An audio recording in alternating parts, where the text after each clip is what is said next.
Okay, so let's talk about how we clean our flute. So the most important thing to know is that we clean our flute after every single time we play our instrument. Even if we play for just 2 minutes, we are still going to clean our flute every time, all right? And the reason we do that is that it's really important that moisture does not build up in our instrument.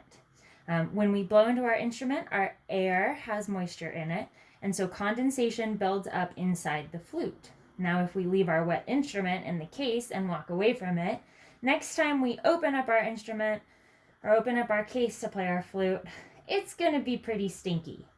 The other reason is that the pads underneath our keys, which are actually what make our keys seal and help our flute to play, those don't like water, and so if we leave our flute wet, they're going to swell up and not work properly anymore, and we might have to replace them, which would be no fun. So what we're going to do is we are going to clean our flute every single time we are done playing with it before it goes back in the case with our cleaning rod and a clean, soft cloth, okay? Your cleaning rod will either come with your flute or it'll come with the cleaning kit that comes with it, okay? And it usually just has a slot on the inside of the case. And it might be metal, wood, plastic, doesn't matter, okay?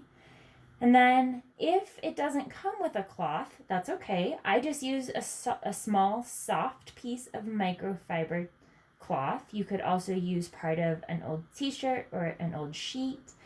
What's very important is that it's pretty thin and that it's very soft and completely clean and dry, all right? We never want to use any sort of water or oil or anything like that to clean out our flute.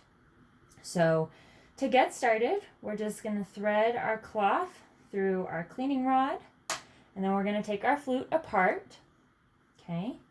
So we take our head joint out, we put it in the case, then we're going to carefully take our foot joint off, put it in the correct direction in the case, and then finally set the body back down. And we're going to clean each piece one by one. So to start with, take your head joint and just put the cloth in there. Okay, and you might need to twist it around or wipe it up and down a couple times just so that our head joint's nice and dry. Then the body, lift it up carefully.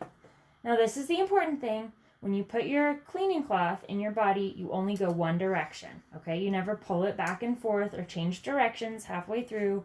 You always put it through the same direction. You can start at the neck or you can start at the ankle. Either one is fine, but what's important is that you stick with a single direction as you move the cloth through, okay? Now, if you have a really large cleaning cloth, it might get stuck in your flute, and that's not so great. You don't ever want to force it or try to yank it out of there. If you can't get it out, just take it to your repair shop and ask them to take it out for you. We want to be careful not to hurt our flute. And then same thing, we're just going to run our cleaning cloth through our foot joint so that everything is nice and dry. And now it can go back in the case safely. So remember, we just check to make sure our body and our foot joint are facing the right way so that these two pinky keys don't get squished. The cleaning rod goes back in the case. Okay. The cleaning cloth does not go back in the case. Sorry if you hear my dog in the background. He's really excited about cleaning flutes also. Okay. This stays out of the case so that it can dry and so that it doesn't squish any of our keys in the case. And we're going to close the case up and seal it. So just as a review, you'll notice I did all of that on a table, not on my lap. Don't ever do that on your lap, please, because it might fall off and that'd be a bad day for a flute. And then we always clean our flute after every single time we play it so that our flute stays clean and healthy and in good condition so that we can play it all the time.